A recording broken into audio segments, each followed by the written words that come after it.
আসসালামু আলাইকুম রহমতুল্লাহ। আমি আপনাদের সাথে এখন শেয়ার করছি জেদ্দা এয়ারপোর্ট থেকে বাংলাদেশে আসব। জেদ্দা এয়ারপোর্টে এয়ারপোর্টে কি কি ধাপ অতিক্রম করতে হবে তা আপনাদের সাথে শেয়ার করছি। আপনাদের অনেকেরই উপকৃত হবে। আমি গিয়েছিলাম ওমরা ভিসায়। তো ওমরা ভিসায় যাওয়ার পর আমি যখন ফিরবো তখন বাসে করে চলে আসলাম আমার টিকিট অনুযায়ী টার্মিনাল এইচ, অর্থাৎ জেদ্দা এয়ারপোর্টের টার্মিনাল এইচ এর সামনে নামিয়ে দিল বাস নামার পরে আমাকে 2 রিয়াল না 3 রিয়াল দিয়ে আমাকে ট্রলি কিনতে হয়েছে। তো ট্রলি কিনে আমি মালগুলো উঠানোর পরে এর পাশেই আছে, অর্থাৎ জমজম কূপের পানির বক্স নেওয়ার জন্য ওইখানে পাসপোর্ট দিতে হয়। পাশের একটি ছোট্ট একটা অফিস কক্ষ। তো এখানে পাসপোর্ট দিলে 15 রিয়াল দিলে তারা একটা রিসিপ্ট দেয়। ওই রিসিপ্টটা আবার বাম পাশে অনেকগুলো পানির বক্স নিয়ে বসে আছে। ওই রিসিপ্টটা দিলে সাথে সাথে একটি পানির বক্স, অর্থাৎ জমজম কূপের পানির বক্স আমাকে দিয়ে দেয়। আমি জমজম কূপের পানির বক্স নিয়ে ট্রলি করে সাথে সাথে জিজ্ঞাসা করলাম যে আমার বিমানের বোর্ডিং কোথায় হচ্ছে। তো দেখিয়ে দিল। ওখানে দেখলাম যে ইমিগ্রেশন সি ক্যাটাগরি। তো আমি সিতে গিয়ে লাইনে দাঁড়ার পরে সাথে সাথে আমার পাসপোর্ট দেখলো, টিকিট দেখলো। দেখার পরে উনি স্টিকার লাগিয়ে দিল। আমার যে মালগুলো বোর্ডিং করব সেই বোর্ডিংগুলোতে স্টিকার লাগিয়ে দিল আর আমাকে একটা বোর্ডিং পাস দিয়ে দিল। এবং জমজম কূপের পানিটা উনি বোর্ডিং করলেন না, উনি বলল যে ওই পাশে আরেকটা কি বলে লাইনে ওইখানে জমা। তা আমি সাথে সাথে জমজম কূপের পানিটা ওইখানে জমা দিলাম। ওইটা বেল্টের মাধ্যমে চলে গেল আমার এয়ারলাইন্স। এই ধাপটা পার হওয়ার পর এখন চলে যাব আমি ভিতরে।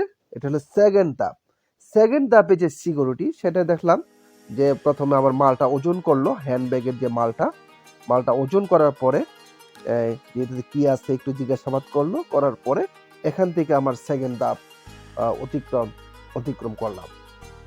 এরপরে আসছে একটা থার্ড ধাপ, মানে তৃতীয় ধাপে হলো স্ক্যানার মেশিন, অর্থাৎ যেটাকে এক্সরে মেশিন বলা হয়। সেখানে আমার আমার পুরো বডির যত মাল আছে সব মালগুলো এখানে দিতে হয়। দেওয়ার পরে স্ক্যানিং করার পর ওইখানে স্ক্রিনিং শেষ হওয়ার পর এবার চলে যাব লাস্ট ধাপে, যেখানে আমার বিমান অবতরণ করা আছে। ওইখানে একটা পাশে কক্ষ আছে, ওই কক্ষতে চলে গেলাম। এই হলো জেদ্দা এয়ারপোর্টের ধাপগুলো।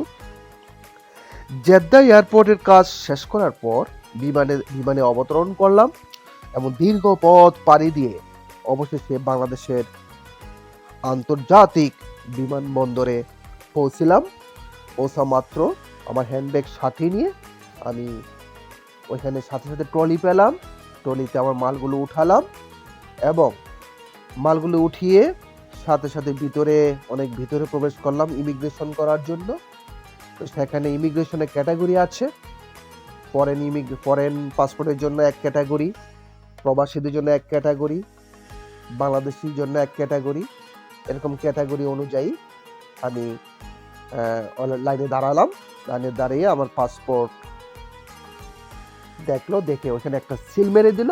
আমার ইমিগ্রেশন শেষ হলো। সাথে সাথে ওইখান থেকে ইমিগ্রেশন পার হয়ে আমি এখন জিজ্ঞেস করছি যে আমার জেদ্দা যে বিমানটি আসছে, বিমান নাম্বার বললাম, এই মালগুলো কোন বেল্টে আসছে। তো সাথে সাথে দেখিয়ে দিল যে সবগুলো মাল আসছে ওই বেল্টে। তো এই বেল্টে গিয়ে দাঁড়ালাম, দেখলাম মালগুলো ঘুরতেছে, সবগুলো মাল ঘুরতেছে। আমার মালগুলো নামালাম, কিন্তু আমার জমজম কূপের পানির বক্স পাচ্ছি না, যেখানে আমার নাম লেখা ছিল। যাই হোক, অবশেষে ঘুরতে ঘুরতে যখন বেল ঘুরা থেমে গেল, লাস্টে দেখলাম 2টা না কয়টা জানি জমজম কূপের পানির বক্স পড়ে আছে, কেউ নিচ্ছে না। তখন অবশেষে আমি লাস্ট একটি পানি নিয়ে আসলাম এবং এটা অত্যন্ত জঘন্য অপরাধ। যে নিয়েছে, নাম থাকা সত্ত্বেও একজনের মাল আরেকজনের নিয়ে যাওয়া জঘন্য অপরাধ। আমি এই বিষয়ে কর্তৃপক্ষের হস্তক্ষেপ কামনা করছি।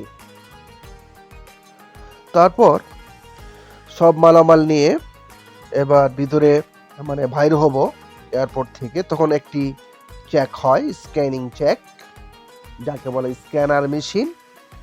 হ্যাঁ, ওই স্ক্যানার মেশিন বা এক্সরে মেশিন, সেখানে আবার আমার হ্যান্ডব্যাগের মালামালগুলো দিতে হয়।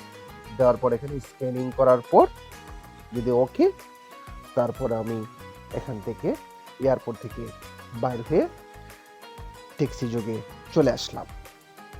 এই হলো আমার অভিজ্ঞতা। অর্থাৎ এখানেও মোটামুটি 2টি ধাপ বলা চলে, আর বেল্টের ধাপ বললে 3টা ধাপ।